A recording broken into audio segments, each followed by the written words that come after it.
you all for turning out to our SEAD event. This is the third day of the Diversity and Inclusion Celebration Week for the Fort Mill office. So what you experienced was just a little bit of the icebreaker. Wanted everyone to get a chance to network, talk to each other, enjoy a little bit of candy. Carlos Davis, as you saw, is our speaker for today. So he's going to kick off the icebreaker, share his bio with you, and go into the presentation. So enjoy yourself and have a good time. Y'all give yourselves a round of applause. I can do better than that. Look, I know I'm not Transformers 3. I get that. I'm not Optimus Prime and Grimlock. I get that. But I thank you so much for having me here today. Y'all having fun so far? Yeah. Okay, so here in our icebreaker, Kit Kat Row. How were you treated by the host? How did it make you feel? How did y'all feel as a group? Well, they're Butterfinger. Yeah, Oh, Butterfinger, excuse me, Butterfinger, I'm sorry. Sorry. How did y'all feel? How did the host make you feel? Welcome. Okay. Did you feel like VIPs? Did you feel like, you had everything? Okay. Kit Kat Row, what about you all? Great hostess of the most. Okay. Reese's Row, how did y'all feel? Y'all were ignoring us. Okay. Is that how the whole group feels? That everybody feels? Twix Row, how'd y'all feel? Wait a minute. Yeah, go ahead. Wait a minute. That's exactly what I got. So I felt ignored, dismissed. I don't know. This one was having a fit over here. Plus, you took my candy away. She took their candy away. I love it. Well, give yourself another round of applause for participating. So, let me share with you all the reasons why you were treated this way. If you are a Butterfinger, if you have a Butterfinger, you are the hardest workers here at Daimler. You're very trustworthy, you're management ready, and you're very, very intelligent. Now, those of you that are Kit Kats, you work hard, but not management ready, you're on the way, somewhat trustworthy and intelligent. Now, folks that eat Reese's, you work from time to time. You need help moving up in your career. And you Twix, y'all just lazy. Ain't trust none of y'all, that's why we took stuff from you. And there's no way to move up. Now, I'm glad we can laugh and have fun with this. But when it comes to people's differences, the candy was an example. But when it comes to people's differences, this is how they can feel. Depending on what you discriminate against or what type of perceived notion you may have somebody, whether you do it directly or indirectly, this is how it can feel. The Twix Row back there, I used to be you.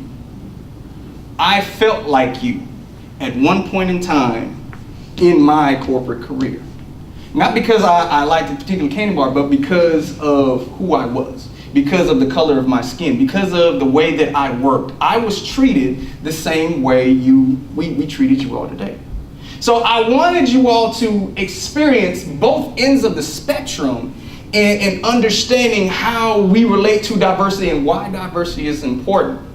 Because sometimes we can forget what we do. We may do something and not really realize the impact we're having on someone else that's different from us. So again, a piece of candy, where we went to college, where we're from originally, our ethnic background, our political background, even where we worship. These are all things that are a part of us, and they make up who we are. But when somebody else looks at it, they can look at it as a downfall or a reason to push someone away. So let me tell you my story, in essence. Now, I am from a city in Louisiana called Shreveport, Louisiana. It's in the northwest corner of Louisiana. Now, just by me saying that, I know there's some stereotypes. There's probably the stereotype right now that, hey, he's a big New Orleans Saints fan and he's a big time LSU fan. Well, doggone it, that stereotype is right. I'm a huge New Orleans Saints fan and a huge LSU fan.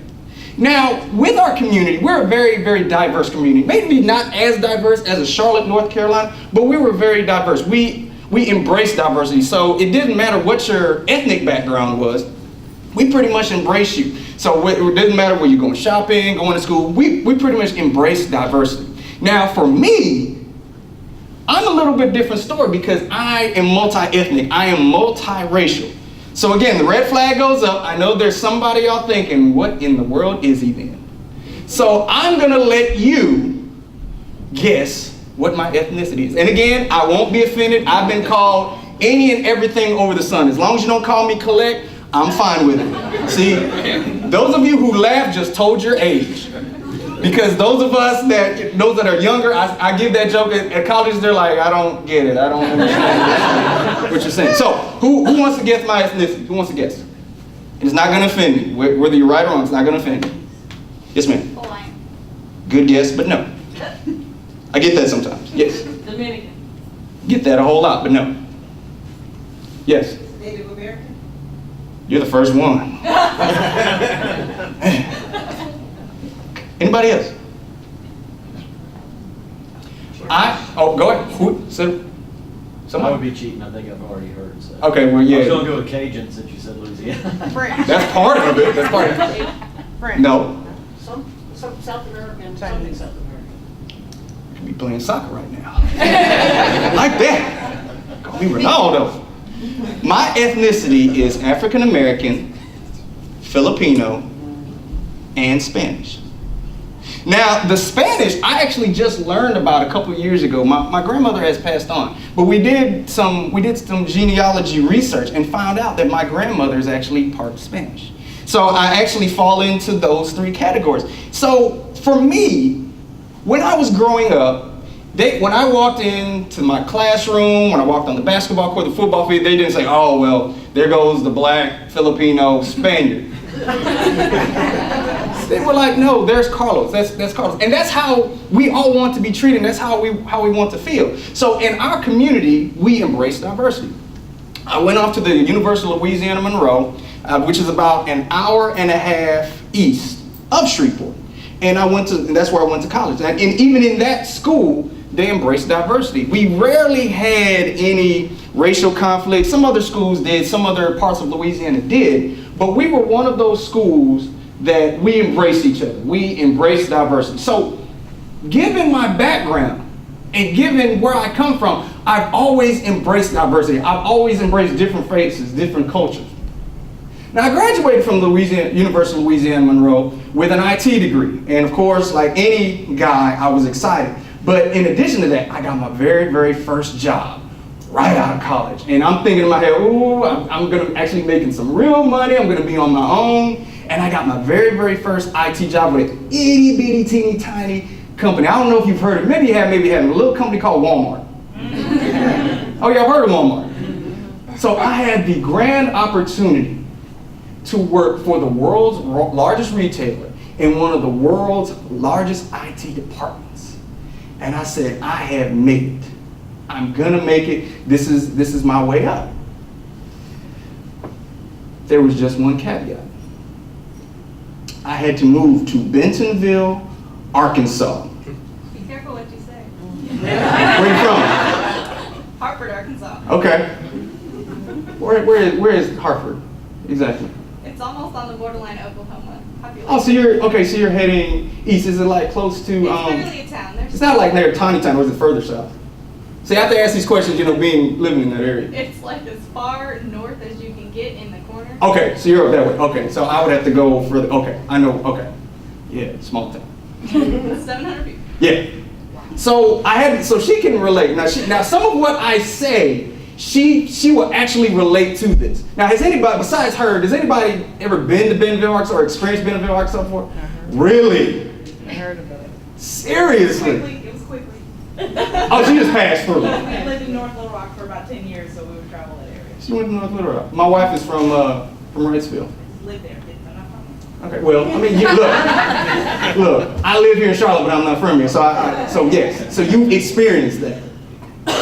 So for those of you who have not been to Bentonville, Arkansas, it's about a little bigger than Fort Mill, but then you have surrounding little towns that make it up, like Springdale, Fayetteville, which is where the University of Arkansas is. So with it being a small town, that kind of posed a challenge to me because I was used to kind of a big city lifestyle. But when I did a little bit more research after I accepted my job, I found out that Bentonville was about 97% Caucasian. And I tried to look for the diversity, but there hardly wasn't any. And it scared me because again, noting my background, I had never been in an area where I was really, really, really the minority. I've always been the minority, but really, really being the minority. But I said, if I'm gonna make it in my career, I need to just face this challenge head on, move out there and take up the challenge. So I moved to Bentonville. And first of all, I had to face the social challenges of Bentonville being multiracial. First thing, Bentonville has no African American radio stations. Now for me, a person, again, now the stereotype being African American, loving African American music, R&B, hip hop, yes, that's me. That stereotype fits very, very well with me. And so moving there and not having that outlet, not having that connection to my community really hurt. And I had the fear that I would become disconnected, that I wouldn't be able to reconnect if I ever traveled home or anything. So I had that fear that I would lose touch, that I would lose touch with my music, I would lose touch with who I was as a person. The second thing was, they had restaurants there that did not serve sweet tea. Now come on, now who loves sweet tea as much as I do? Okay, so when I first moved there, I went to a restaurant and I ordered sweet tea. This is what the response was. Sir, we don't serve sweet tea, but there are sugar packets right there on your table. Just add it into your tea and it'll be sweet. See, she's over here shaking her head like, it's not the same. Am I right? It wasn't the same. So I make that humorous remark about the tea, but the food, my culture. Now, me being multiracial, African American, do I like my fried chicken? Yes, I do. Do I love my soul food? Yes, I do. And there was not a soul food restaurant anywhere in the town. You know about Dixie Cafe? Okay. There was a little town called Dixie Cafe that it's like a chain. It was kind of tried to do it, but it didn't do a good job. But then there's the Asian side of me. Now, have anybody heard the stereotype that all Asians eat rice? Mm-hmm. I don't know about every other Asian, but this one does. And the whole reason why is because of my mother. My mother, pretty much with every single meal, made rice. And my wife cannot stand that. Because now I ask for rice for every single meal. And she's like, look, you're gonna have to go somewhere else or make your own because I'm not gonna, we can't have rice with everything. So the eating was gonna be a challenge. So I looked at my social scene and I was thinking, how am I gonna survive? How am I going to get past this? So the social scene really had an effect on my decision of moving to Bentonville, Arkansas, taking this job. I then started the job. Little did I know that the same challenges I had socially, I was gonna have to face when I came to work for Walmart. Now, when I entered the doors of Walmart, I noticed that, of course, the majority were like the outside. Majority of workers were Caucasian, which was fine. It's fine with me. I didn't mind embracing that and working with them. But the thing that really bothered me was this is all I saw. All I heard was clackety, clackety, clackety, clackety, clackety. Nobody would lift their head for anything. And I was wondering, why is that? Because even in college, as we worked on our project, we lift up, take breaks, but it was like a well-oiled machine. So I started working, and I knew if I was to succeed, I would have to work hard, I would have to adapt. But I knew I would have to make myself seen. I knew I'd have to market myself. I would have to do the things I needed to do to move ahead in the company. Little did I know that those things I tried to do, because of the way I was seen, became a detriment to my career. One of the things that my dad always taught me, and you'll love him, he's a retired General Motors engineer. So he always taught me, Carlos, learn about your job, but learn about the other jobs around you so you know how to service them, how you can help them, and help the overall company bottom line. I said, great.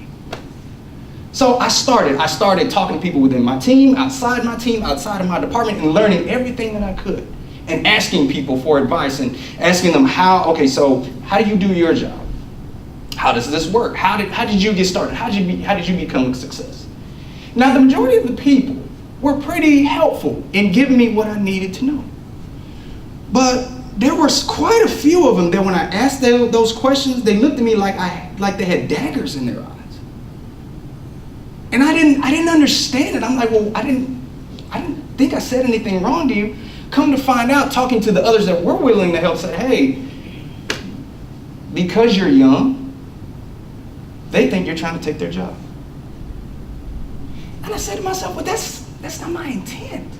My intent is more of a big picture. It's not to take their job. I'm trying to keep my job.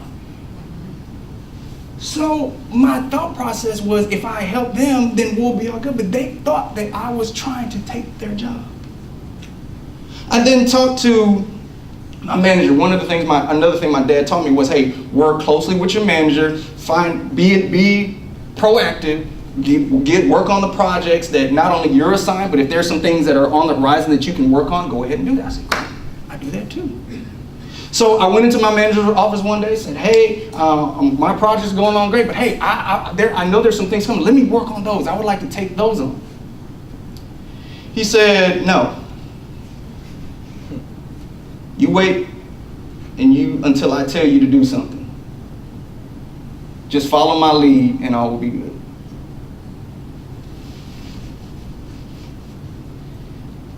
And again, I was puzzled how other people were getting assignments walking in. But when I come to the table, it's just do as you're told. I would get dirty looks walking into the building with my earbuds in my ear. Not when I sit down, but as I'm walking into the building from my car, all because I had earbuds in my ear. And what I guess in their mind, they thought I wasn't supposed to be listening while I was listening to it. One of my habits is listening to pastors, inspirational speakers before my workday starts, so I can have a bright outlook on the day. But word got back, and they thought that I was not being personal by having earbuds in my ear as I walked from my car to my desk. And I got frustrated. I couldn't understand why I was treated the way I was treated. All because I had a different color, because I had a different outlook, I had a different way of working. And I didn't know how long I felt I could stay in Benton because of those obstacles. I didn't think I could get over those obstacles. So before I move on with my story, we're going to do another activity. This activity, now folks in the back row, we're not going to treat you bad no more. I don't want you to think we're going to be treating you bad all day. Yes, I'll make sure you get your candy back, all that. So this is called Who Do You Think I Am? So who am I going to start with? Let's give them a round of applause.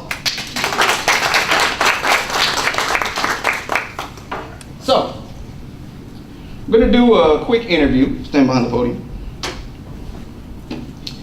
Give them your name, age, your hometown, and then write down 3 things about yourself.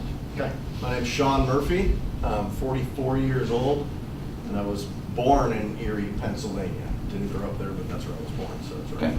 So write down 3 things about yourself. Now, He's going to write down 3 things about himself. 2 of them will be correct. 1 of them will be false. So based on his appearance, his age, and his hometown, I'm going to ask for some volunteers, and you tell me which 2 are true and which are false. Everybody got me? Everybody good? Okay.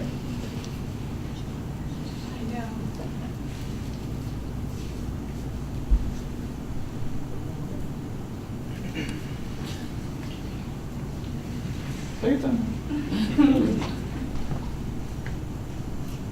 Okay. So here's his 3. I was an Eagle Scout. I served 8 years in the U.S. Navy. I started my career in engineering. You can't answer. Okay, yeah. The last one is false. Which one? The last one is false. Okay, he thinks the last one is false. Hold on. Why do you think the last one is false? Because he starts with the positives and usually you end with the negatives. Okay, that's a good thought process. Okay, who else? Second. Okay, you say the second one. Why do you say the second one? Because he works in government, so that's too easy of a connection. Say that. Say it a little louder. Say it again. He works in government, so the transfer, I think. Okay. All right. Anybody else? Come on, give me one more. One more. Okay. Which one is it, Sean? Courtney's right. Second one. Okay. Give him a round of applause. See, again, we have the thought process. I want you all to remember that how we as people sometimes can take a little microcosm and try to make inferences. Sometimes what we believe doesn't always turn out.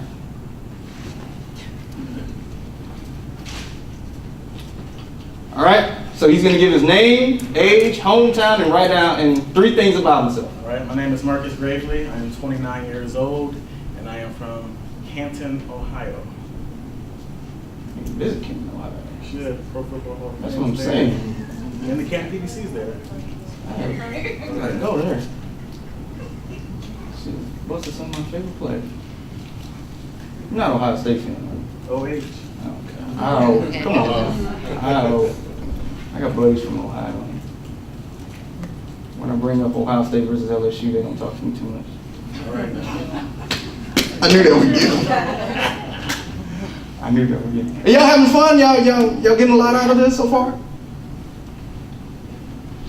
I thought my handwriting looked bad. I'm joking. My handwriting's terrible.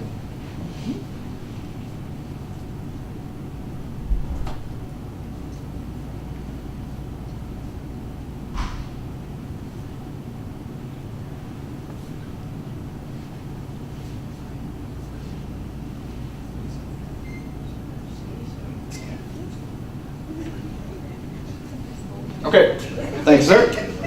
All right. So here's his 3. My favorite country song is Chicken Fried by Zac Brown Band. Is that Brown Band? Yeah, by the Zac Brown Band. I tweet daily on Twitter. One of my favorite movies is the original Lion King.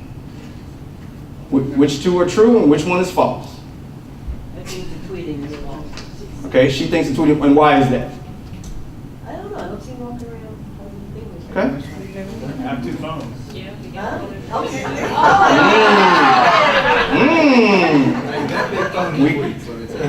Hey, Twist has been at it. Okay, who else? I would guess that that he likes the original Lion King, maybe false. Okay, and the other 2 are true. Okay. Anybody else? I think the Lion King is false too. Okay, now why do you all both think that's false? He just doesn't look like he's that sensitive. Hold on.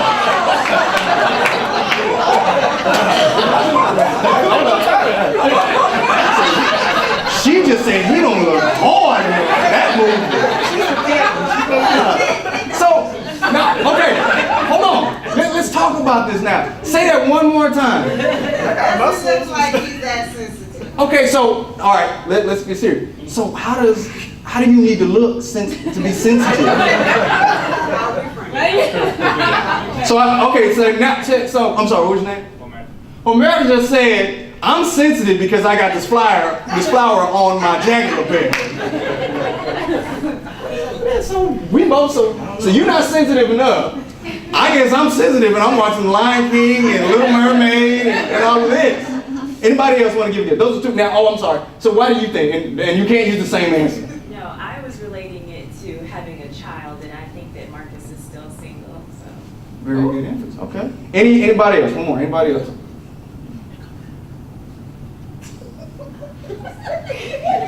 I'm looking at this way. Somebody's trying to talk to me on the Twitch level. Look, some of the rules still apply. I tell you. I'm just kidding. Okay. So which one is it? Number 2, I do not tweet daily on Twitter. Give him a round of applause. Marcus, Zach Brown. Oh yeah. I do it on karaoke sometimes. Yeah. Okay, now does he not look like he does karaoke?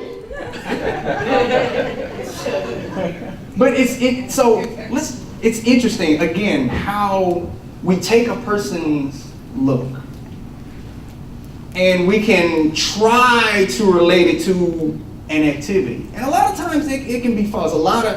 I go back to how I looked and how I did what I did, and it being totally false. So one thing I want you all to try and remember is looks can be very, very deceiving. So I'm going to need one more volunteer, but I want somebody from the audience to come up and do this. I mean, I'll do it, but I don't want to be the only one talking. Okay, come on. I'll come up and talk. Give a round of applause. Okay, so give us your name, age, and your hometown. Okay. My name's Courtney Mercado. I'm 23, and I am from Hartford, Arkansas. Okay. And just write down your 3 things. So as she's writing her 3, it's really interesting how, like when I met him and he told me about the song, I actually challenged him. I said, that's an easy false thing, because traditionally African Americans do not listen to country music. However, my grandmother-in-law, who is from Fordyce, Arkansas, do you know what Fordyce is? What Fordyce is? Probably. Okay. Fordyce, Arkansas was a small town right outside of it's about 2 hours outside of Little Rock, Arkansas. She is the biggest Charlie Pride fan you could ever meet. She loves Charlie Pride, she loves country music, she loves Garth Brooks. But that's who she is. She loves hunting, she loves fishing. She don't look like it, because she's this frail, small thing, but she has a big shotgun sitting right there in the corner. I can remember I was dating my wife and saw that and just made sure I was on my best behavior that whole night. But we cannot let what we see blind us to getting to know someone and finding out why you like a certain thing or how that can be a positive to the organization. Okay? All right, here's your 3. I tore my ACL and had reconstructive surgery playing football. I majored in accounting. I have been to 10 different schools since kindergarten.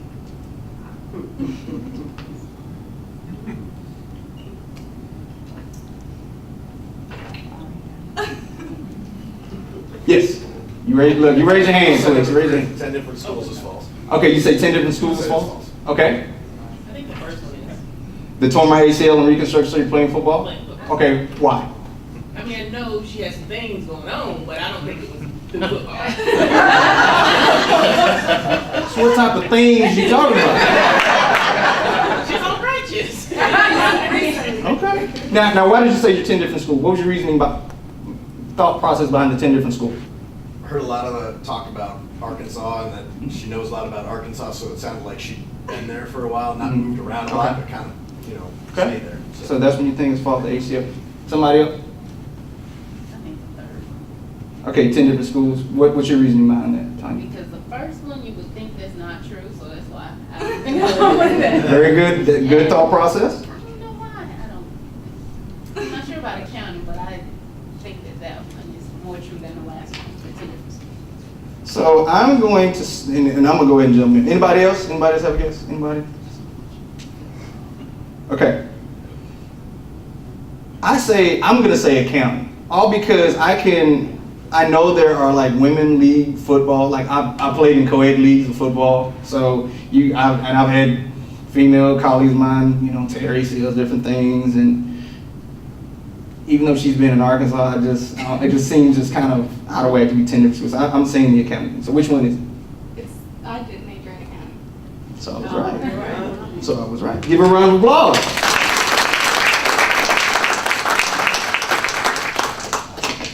One more from the audience.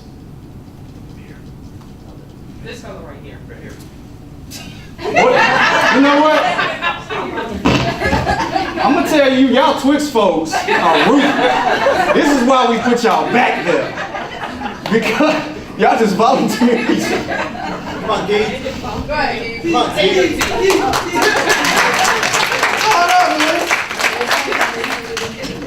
That's rough. I'm sorry, man. Golly. Okay, so name, age, and your hometown. And you can actually begin writing your three. Oh, it won't take me long to tip Marcus.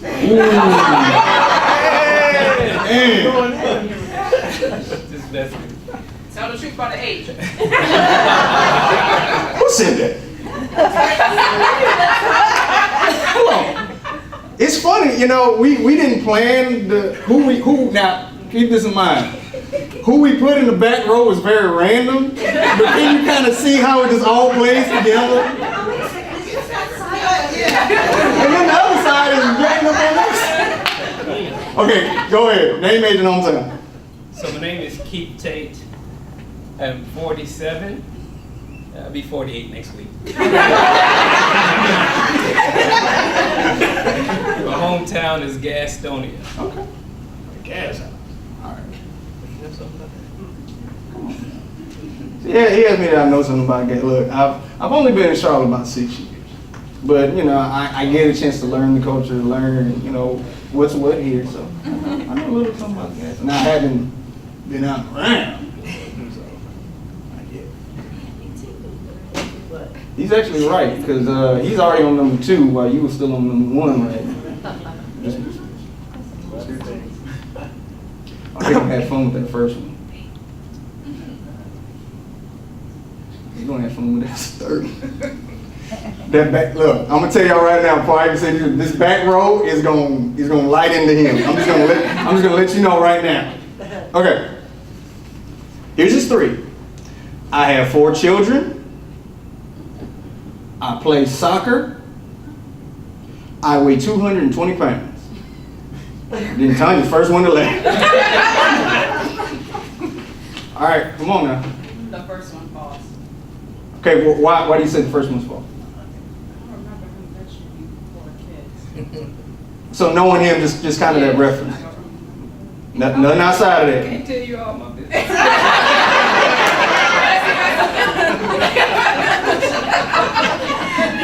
Okay. I don't even want to know what's going on right there. Anybody else? Okay, I'll do it again. I have 4 children. I play soccer. I weigh 220 pounds. I think the third one's false. Okay, why is that? Be honest. Let me stand next to him. If he plays soccer, I don't think he weighs 220 pounds. And I think he doesn't talk about his kids' work probably because he wants to escape and that's what my dad did. So you said the second one. I think the third one's false. Oh, the third one, 220. Okay, that's good. You know, it's a good thought process. Anybody else? The second. Okay, play second. Now why? Because I don't know, but it's not very common to see soccer fans in this area. And that's a good. That's good. Soccer fans this week. Well, you ain't kidding. Woo! I'm one of them. Just this week. Then come August, it's football. The real football. Let them have their time. It's World Cup every 4 years. Okay, so which one is it? Number 1 is false. So he plays soccer and he weighs 220 pounds. So all y'all in the back row that thought he weighed more than that, let's give him a round of applause. So did you have fun with that? Yeah. Now it's fun because we're in this environment. You know a lot of people, but again, it can, if you don't really know the person and you try to make those inferences outside of an environment like this, a good safe environment like this, you can offend somebody. You know, I've known people. I've been called everything under the sun. I've been called Ethiopian. I've been called this. I've been called that. All because of this exterior. When I played football, they didn't think I could cut it, all because of my height and my size. But what they didn't realize behind the scenes, I had stellar speed and I had good hands. Basketball, the same thing. So we can easily make wrong assumptions about somebody, all based on a small microcosm of what we see and what we know. And that also happens dealing with race. You know, we can just say, you know, well, I'm looking at him, he looks like he listens to hip hop, and that's all he listens to. And because Carlos wears this lapel flower, he doesn't look like he listens to hip hop. But if you follow me home, I'm taking this whole suit off, I'm putting on my hat, my gym shoes, and I'm listening to hip hop all day, every day.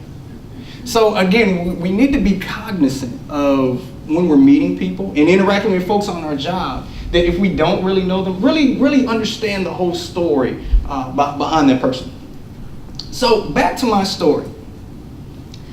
I'm on the cusp, on the verge of quitting my job, packing up and leaving. I was tired. I didn't feel like I fit in. I felt like they couldn't really embrace what I was trying to do. I was frustrated. Socially, nothing was happening. Within the workplace, I wasn't moving up. Everybody else that didn't look like me, didn't have the same thought process as me, was heading up and getting promoted. And it just really hurt. It really hurt. I really thought this was where I needed to be, and it wasn't going the way I thought it would. So I had another talk with my dad and told him what was going on, and he said, son, just give it time. You've had resilience all of your life. Yes, I know you grew up in this environment with us, and you can embrace diversity. You are a diverse person yourself.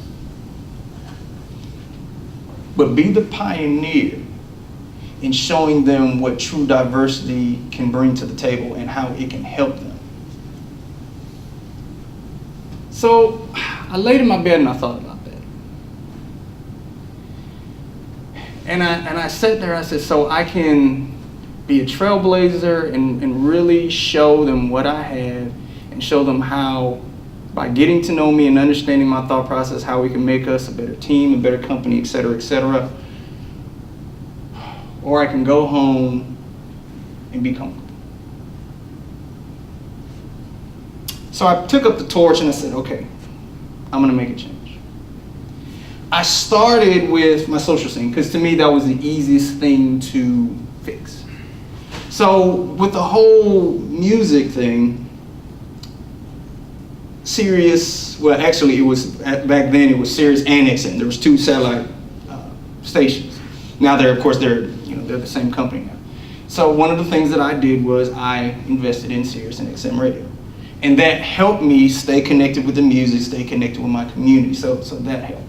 Even though my area didn't have activities suited for me or other minorities, I traveled out of town.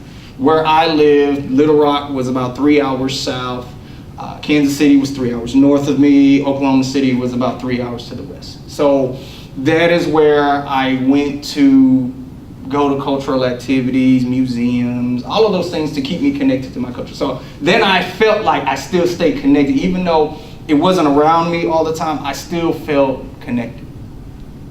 In addition to that, I took what I learned and what I was connecting with in these larger cities, and I brought them to Bentonville, Arkansas. I actually started a lot of social groups, and not just for African Americans, but for all minorities, because I realized that I wasn't the only minority. I felt like it, but I wasn't the only minority. So I went on ahead and I started several after work events and different things, and even encouraged those that came to my activities outside of work to encourage some inside work activities. So the social scene started to change, so I felt a little better. But then there was work. And I was just racking my brain because I had a manager that, again, wasn't trying to give me opportunities. I had coworkers that were just really looking at me a different way because of the way I worked and the way I acted. So I just hung in there. For a while, I just hung in there. I clacked the computer. I did everything that they did. And over time, management changed. Management changed, and when my new manager came, he kind of read some of the things, the reviews that I got from other teammates, and what other folks have said, and he said, "So you're a communicator. You like talking to people. You like engaging with people." I said, "Yes, sir." He said, "So why aren't they putting you at the head of meetings? Why aren't they putting you in charge of meetings to have these communication sessions with other teams?" I said, "I don't know, and I actually like to do that stuff." He said, "So this is why our communication scores are so low." I was looking at that number, looking at what your talent is, and they didn't utilize you. I said, "No, sir." He said, "Carlos, every time we have a project meeting, a team meeting, I want you to organize it. It sounds like there's something you like to do. It sounds like you're something that you're very good at. So I want to utilize you in that manner." I said, "Yes, sir, I can do that." And he said, "So what are you listening to in the mornings when you're walking in there? I see this thing about the headphones. What's that all about?" I told him about the inspiration and different things. He was like, "Can I have some of those?" I said, "Yes, sir." He said, every time I walk in the door sometimes I just have this real drab attitude, and I've been wondering how I can change my attitude, and nobody's recommended that to me. Would you mind if you just pass something along to me?" I said, "Yes, sir." So after he talked with me and kind of understood where I came from in my perspective versus what everybody else was saying, doing, he was able to utilize me in a way in our team, outside our team, to where we were able to get the growth and the traction and the exposure that we deserved in the projects and different things. And over a period of time, all of those stigmas and stereotypes went away. All it took was one person to just say, "Hey, let me look at both sides." Okay, I could easily just take what they say and run with it. But he actually took that one side and tried and actually dissected and actually saw it from my point of view. Now, of course, there were some things that I was doing that he corrected and said, "Hey, there are some right things that they say you don't do and you need to do." And I said, "That's fine." Didn't want to change the world in one day. But I was happy that someone took the time to understand how I did things, my talents, despite what I looked like, despite how young I was, and show me some value and saw value in me. And in working with him, I was able to move up the ladder. I was able to have a lot of senior positions within my team because he was able to showcase my true talent and not just let what was being said just circulate around the division. So we're going to do another activity. We're going to call this Connections. Now this is going to actually be very, very simple, and it's going to involve each and every one of you. Yes, Twix folks, you all are involved too. So I'm going to call out something, a trait, whether it be a particular life, where you're from, and if that falls in line with who you are, stand up. Everybody ready? Sure. You're originally from the state of Ohio. Okay, sit down. You're originally from the state of South Carolina. I got you. Thank you. North Carolina. Okay. Y'all stay standing. Now look around. So just because he looks different, eyes are different, hair is different, he's still a part of this group. He's from the great state of North Carolina. A lot of times we forget about the subtle similarities we have. All we look at is how he looks, how she looks. And then we get to him. He's from North Carolina. Y'all sit down. Can't wait for college football to start. Okay, now everybody stay standing, stay standing. So the normal are the guys. But we have 2 females. With that 3, if you had to say professional. What? No, right? What? Okay, let's throw professional in there too. Throw professional in there. So, but in a person's mind, let's think about this. In a man's mind, guys, I'm not bashing this, but there are some men that don't think women can understand and appreciate the sport like we do. Now, I mean, she's played. I get that. She's great in my book. She's great in my book. So, but we can't let just a man's sport keep us divided and make it and have the emphasis. Oh, well, she's too pretty. She dressed the way there's no way, and she's too small. There's no way they can love football. But in essence, we've got some football fans here. Sit down.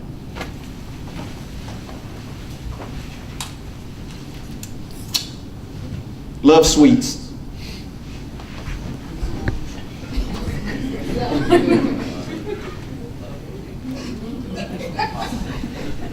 Look at the difference. Look at the difference in. I think everybody's sitting down as liars.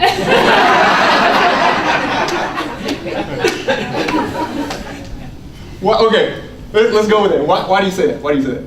That's a lot of people sitting down. How could they not love chocolate? How could you not eat chocolate? But we're a separate group. Except for Courtney, because she gave me her candy, so she's telling the truth. So again, I want y'all to look at each other. Look at each other. Look around. Look at your difference in height, weight, age, nationality. This is our world. And we need to embrace it as such, that just because we think one person can only like sweets, or only one type of person can like football, we need to release those from our minds. And again, really embrace who we are, that we're people. We're flesh and blood. If I cut any one of you all, you're going to bleed. You all have hearts. You all have families. We may come from different backgrounds. We may come from different upbringings. But we're all the same. And if we can realize that and embrace that here at work and outside of work, it's amazing how we can come together and do it. Everybody say. All right, who's in sales? Works in sales. All right, y'all stay standing. Engineering.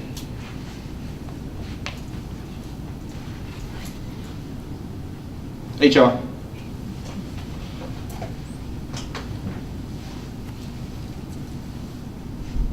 There's a lot of talent in this room. There's other departments. I'm just picking on these 3 because those are the ones that I know. But if you look around, there's not one person that is the same. Whether they be from accounting, whether they be from HR, whether they be from sales, whether they be from engineering.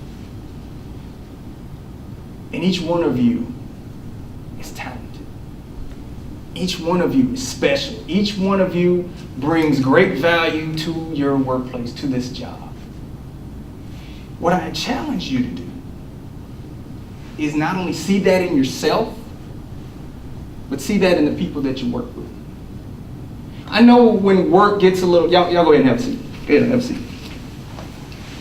I know work can be busy and hectic, and you don't really get the time to find out, well, hey, well, okay, I didn't know he worked in sales. Let me find out. Or, hey, I didn't know she was in HR. I'm in engineering, but I'm in HR. I need to learn something. I need to know something. I would encourage you all to try and take that time. Find out what each of you all, what power you all possess. Not only for the benefit of this job, but the benefit of this community, the benefit of the city, the benefit of our world. Because when you find out who a person truly is and know their true talents, and you can come together and utilize them for the betterment of the large picture, it's amazing what an organization can do. It is truly amazing how you can take someone's talent, you didn't know that they had it, pair them with someone else that may need that talent, or put them on a project that can make the project go further along than it was supposed to. And watch the growth and magic happen. So I'm going to leave you all with some homework. I encourage each one of you to find a person in the room that is different from you, whether it be race, department, religious background, whatever. Find somebody you don't know. I know some of y'all know each other, and that's okay. But find someone that you don't know and get to know them and take that time. It could be lunch, it could be something after work, it could be in a meeting, whatever. Get to know them and find out what power they have and how you two can collaborate. It can be male, female, female, doesn't matter. As long as you have some difference there, get to know that person. And do me a favor and email me how that goes and how you're utilizing their talent to enhance your career, how you're using your talents to help their career, how you're working together to enhance Daimler Trucks North America as a whole. Sound good? Did everybody have a good time? Yeah. Okay.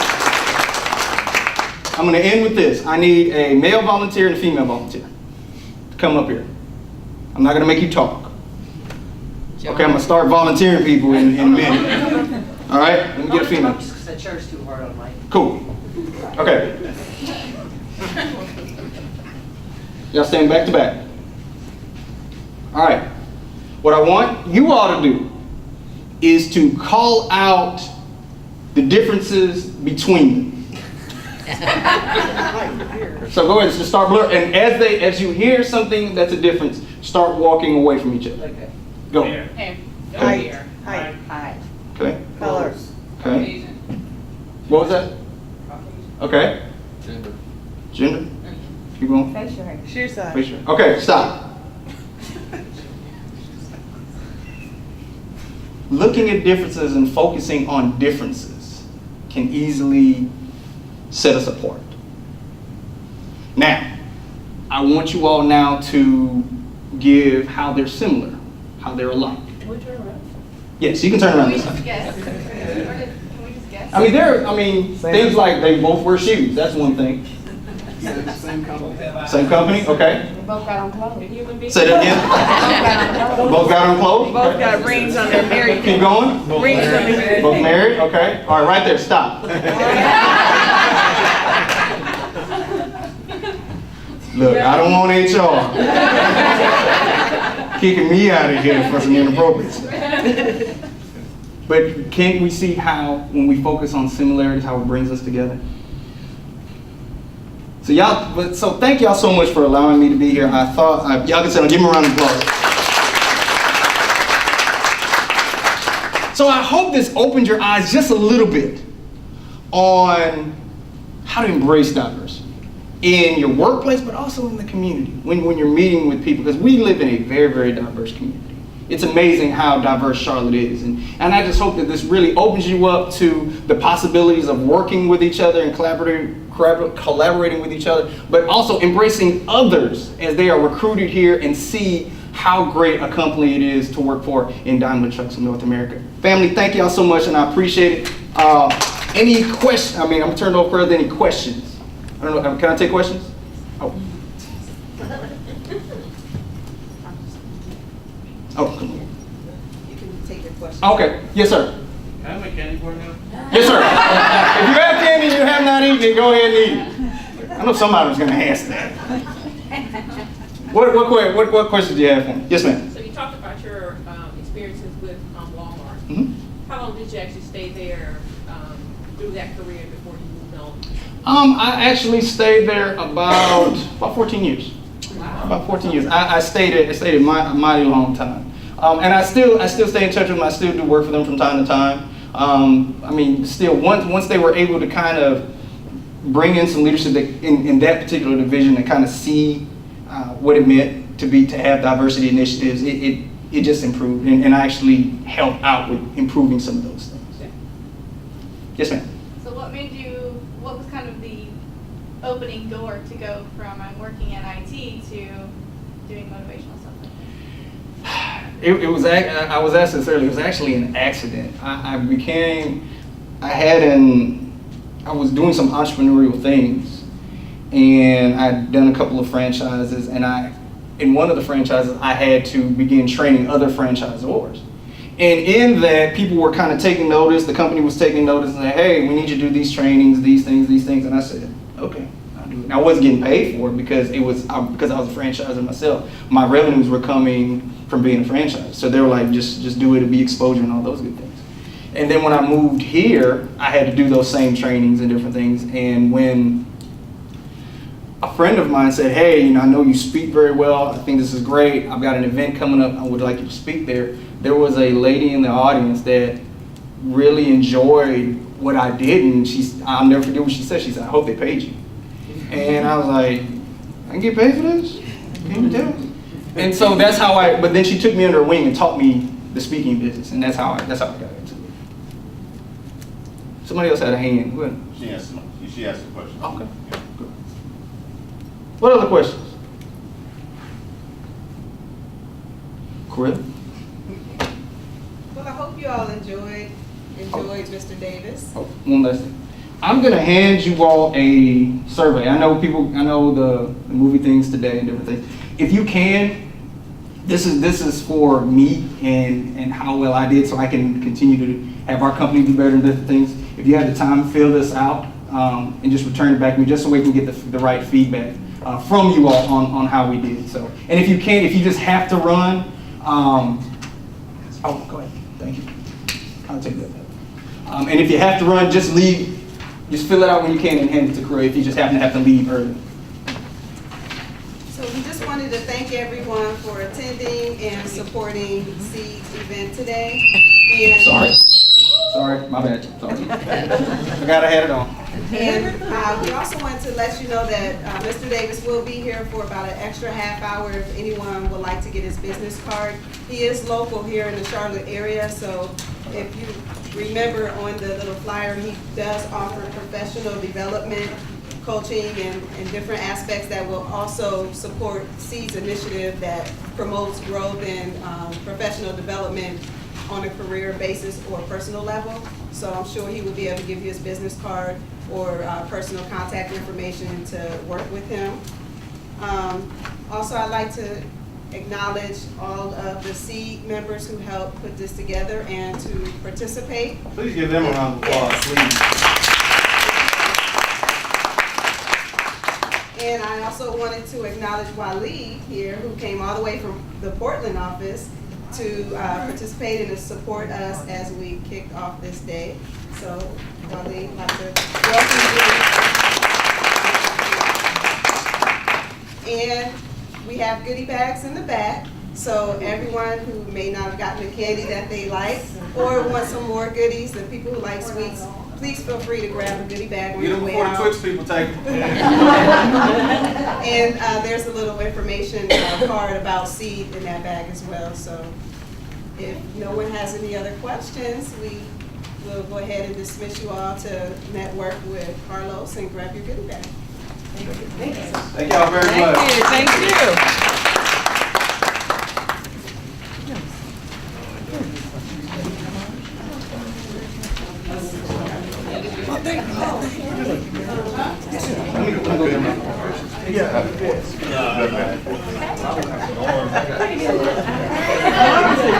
Yeah.